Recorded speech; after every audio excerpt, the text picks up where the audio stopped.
പത്തനംതിട്ടയിൽ സഹപാഠികൾ പീഡിപ്പിച്ചെന്ന 13-കാരിയുടെ പരാതിയിൽ വഴിത്തിരിവ്. തന്നെ ആരും പീഡിപ്പിച്ചിട്ടില്ലെന്ന പെൺകുട്ടി മജിസ്ട്രേറ്റിന് മൊഴി നൽകി. പെൺകുട്ടിയുടെ പരാതിയിൽ അടിസ്ഥാനമില്ലെന്ന് കാണിച്ച് പോലീസ് റഫർ റിപ്പോർട്ട് കോടതിയിലുടൻ സമർപ്പിക്കും. സഹപാഠി പ്രണയാഭ്യർത്ഥന നിരസിച്ചതാണ് പെൺകുട്ടിയുടെ വ്യാജ പീഡന പരാതിക്ക് കാരണമെന്ന് പോലീസ് പറയുന്നു.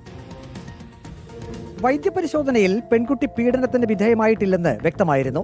ഇതോടെ പോലീസ് വീണ്ടും പെൺകുട്ടിയുടെ മൊഴി രേഖപ്പെടുത്തി. സഹപാഠിയോട് തനിക്ക് പ്രണയം തോന്നിയതായും സഹപാഠി പ്രണയം നിരസിച്ചതായും തുടർന്നാണ് സഹപാഠിക്കും സുഹൃത്തുക്കൾക്കുമെതിരെ വ്യാജ പരാതി നൽകിയതെന്നും പെൺകുട്ടി പോലീസിനെ അറിയിച്ചു. മജിസ്ട്രേറ്റിന് മുന്നിലും പെൺകുട്ടി മൊഴി ആവർത്തിച്ചു. സഹപാഠികൾ ഉൾപ്പെടെ 10 പേർ തന്നെ പീഡിപ്പിച്ചുവെന്നായിരുന്നു പെൺകുട്ടി ആദ്യം മൊഴി നൽകിയത്. സ്കൂളിലെ ശുചിമുറിയിലും സഹപാഠിയായ പെൺകുട്ടിയുടെ വീട്ടിൽ വെച്ചും പീഡിപ്പിച്ചു എന്നായിരുന്നു പരാതി. പോലീസ് 2 FIR രജിസ്റ്റർ ചെയ്തിരുന്നു. 4 സഹപാഠികളെ മാതാപിതാക്കളോടൊപ്പം വിളിച്ചു വരുത്തി പോലീസ് കാര്യങ്ങൾ ചോദിച്ചറിഞ്ഞിരുന്നു. പ്രായപൂർത്തിയായ 2 പേരെ കസ്റ്റഡിയിലെടുക്കുകയും ചോദ്യം ചെയ്യുകയും ചെയ്തിരുന്നു.